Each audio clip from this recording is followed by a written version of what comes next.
Exercise 14.1 का question number 1 है, किसी विद्यालय के समूह द्वारा अपने पर्यावरण संचेतना अभियान के अंतर्गत एक सर्वेक्षण किया गया जिसमें उन्होंने एक मोहल्ले के 20 घरों में लगे हुए पौधों से संबंधित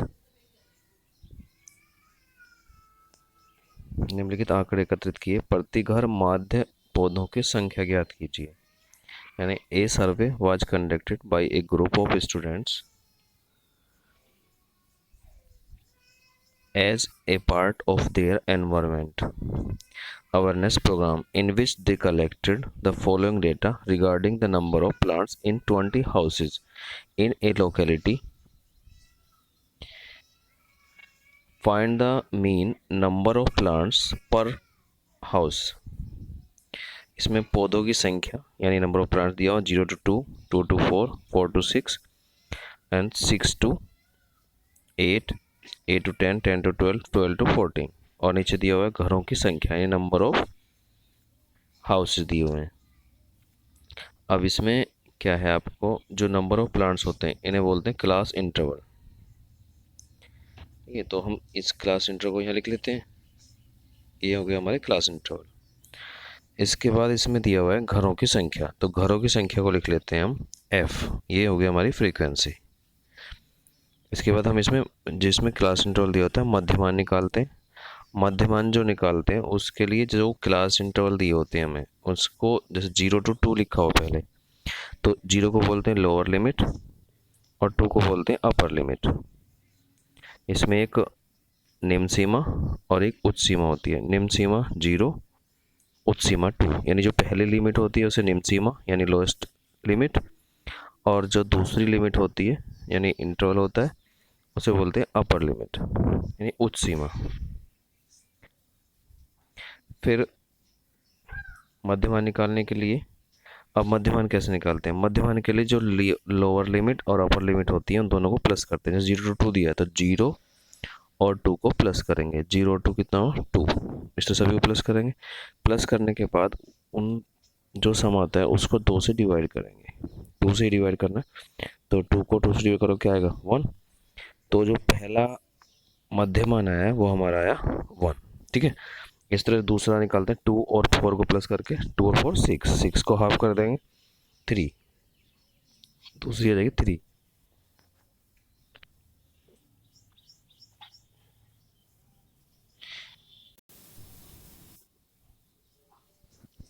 तो आप इस तरह से मिड वैल्यू यानी मध्यमान निकाल सकते हैं। अब जैसे हमें 8 to 10 का निकालना, तो 8 और 10 कितना हुआ 18, 18 को 2 से डिवाइड कर देंगे तो आ जाएगा 9, 9 आया। 9 के बाद अब जैसे हमारा 10 to 12 का 12 और 10 को प्लस करेंगे 22, 22 का हाफ कर देंगे 11। ठीक है, इसी तरह से 12 और 14 को प्लस करोगे तो ये आ जाएगा आपका 12 और 14 26, 26 को 2 से डिवाइड करेंगे तो आ जाएगा 13। ठीक है, अब नेक्स्ट पॉइंट आता है हमारा,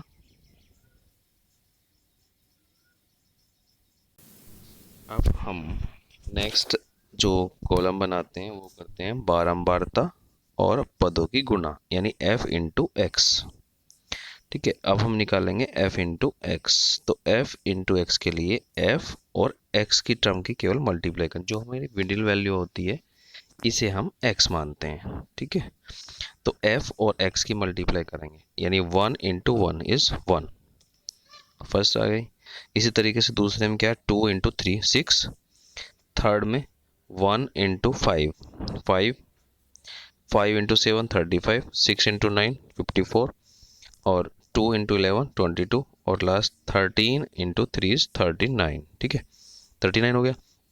अब हमारे पास जो फॉर्मूला होता है जो हम डायरेक्ट मेथड से करते हैं जिसमें सीधा सीधा f इंटू एक्स कर देते हैं, ये डायरेक्ट मेथड होता है। तो इसमें क्या होता है f इंटू एक्स यानी सिग्मा एफ एक्स का मतलब होता है जो हमने ये सम किया है अभी, मतलब जो हमने मल्टीप्लाई किया इन सभी को हमें प्लस करना है, ये हो जाएगा हमारा सिग्मा एफ एक्स। तो सिग्मा एफ एक्स सभी को प्लस किया, ये हो गया 162 और ये होता है हमारा सिग्मा एफ।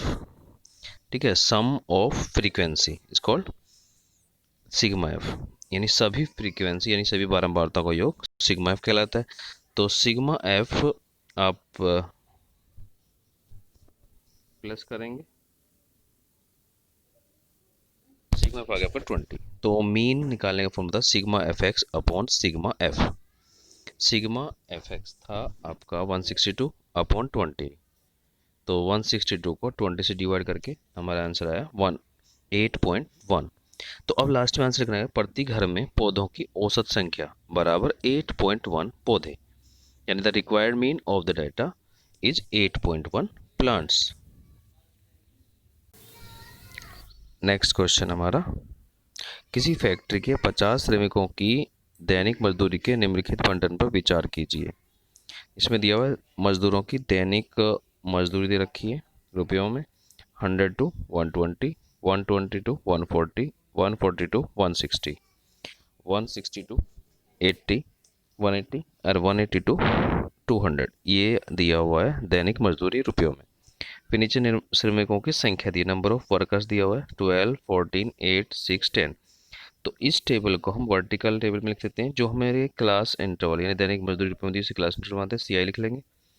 इसके बाद जो श्रमिकों की संख्या इसे हम F मान लेंगे, ठीक है। तो हमारे पास X निकालना है, X किस निकालते हैं, जो हमारे क्लास इंटरवल दिए इन दोनों को प्लस करके उसका हाफ कर देते हैं। तो पहला मध्यमान आता है हमारा, यानी मिड वैल्यू आती है 110। कैसे आई, 100 और 120 को प्लस करेंगे तो ये आया 220, ठीक है। 220 का जब हाफ करेंगे तो 2 से डिवाइड कर दिया, ये आ गया 110, ठीक है। इस तरह से निकाल लेते हैं। अब दूसरा तरीका होता है क्लास मिड वैल्यू निकालने का, जैसे हम आप क्लास इंटरवल कितने का अंतर है, 100 से 120 में 20 का अंतर है, तो 20 आप पहली वैल्यू में प्लस करते चले जाओ। जैसे 110 था, 20 प्लस कर दिया 130 होगी दूसरी वैल्यू। ऐसी 130 में प्लस करोगे 20, 150 हो जाएगी, 150 में 170 और 170 20 प्लस करोगे 190, ठीक है। इस तरह से हम मिड वैल्यू निकाल सकते हैं। मिड वैल्यू निकालने के बाद हमारा जो नेक्स्ट मेथड है, आज मेथड है कल्पित माध्य, ठीक है, या एज्यूम मीन। तो जो हमने x निकाले हैं अभी, इन x में देखो ये हमारे x है, ठीक है। अब ऊपर से गिनना से ये आपको देखना है कि कौन सी टर्म इसमें मिडिल टर्म हो सकती है। जैसे 1 2 3, अभी तो ये 3 हुआ, इधर से 1, इधर देखने 1 2 और 3, 150 है, तो हम 150 को a मान लेंगे, ठीक है। क्या माने 150 को a, तो a होता है एज्यूम मीन, तो हमने a मान लिया 150। अब हमें d इसमें d निकालना होता है, तो d का फॉर्मूला होता है x माइनस a, ठीक है। d का फॉर्मूला क्या होता है, x माइनस a, यानी d equals to x minus a, ये करना है आपको। तो जो आपने अभी एज्यूम मीन किया है उसको सभी टर्म में से यानी x में से माइनस करना है। 110 में से 150 माइनस करोगे तो आपका आ जाएगा, 110 में से 150 माइनस किया तो आया -40। ऐसे ही 130 में से 150 माइनस करेंगे आया -20। 150 माइनस करोगे 0, फिर 170 में 150 माइनस करोगे 20, और 190 में से 150 माइनस करेंगे तो 40, ठीक है, ये आया। अब नेक्स्ट है हमारा f इंटू डी, ये करना है हमें f इंटू डी। तो f इंटू डी, अब यानी f वाली वैल्यू और d वाली वैल्यू, यानी ये दोनों की मल्टीप्लाई करनी है। तो f है 12 और ये है -40, तो ये पहला आएगा -1 -480, 14 इंटू 20 इज -280। इस तरह से 8 इंटू 0 इज 0, 6 इंटू 20 120 और 10 इंटू 40 400, ठीक है। अब हम करते हैं सिग्मा एफ डी, ठीक है, सिग्मा एफ डी। तो सिग्मा एफ डी मतलब इनका सम करेंगे, तो इन सभी का सम, अब माइनस का सम अलग करना है, प्लस का सम अलग करना है। तो माइनस वाली टर्म जो है -480 और -280 है, तो इन दोनों का सम आ गया -760, प्लस की वैल्यू का सम है 520। इन दोनों को यानी एक प्लस एक माइनस है, तो प्लस माइनस माइनस यानी घटेंगी, तो बड़ी संख्या छोटी को माइनस कर देंगे, तो ये आएगा 240, ठीक है। अब हमारा फॉर्मूला है कल्पित माध्य विधि द्वारा, इसका फॉर्मूला होता है a plus sigma F D upon sigma F. A की वैल्यू थी 150, ठीक है, 150 रख दी, और सिग्मा एफ डी थी -240 और सिग्मा एफ है 50, तो 150 माइनस 24 अपॉन 5, अब एलसीएम से सोल्व किया है तो 150 में 5 से मल्टीप्लाई करेंगे, 750 माइनस 24/5, ये आंसर है आपका 145.20, यानी श्रमिकों की माध्य मजदूरी हुई 145 रुपये 20 पैसे, यानी 145.20 रुपीज़।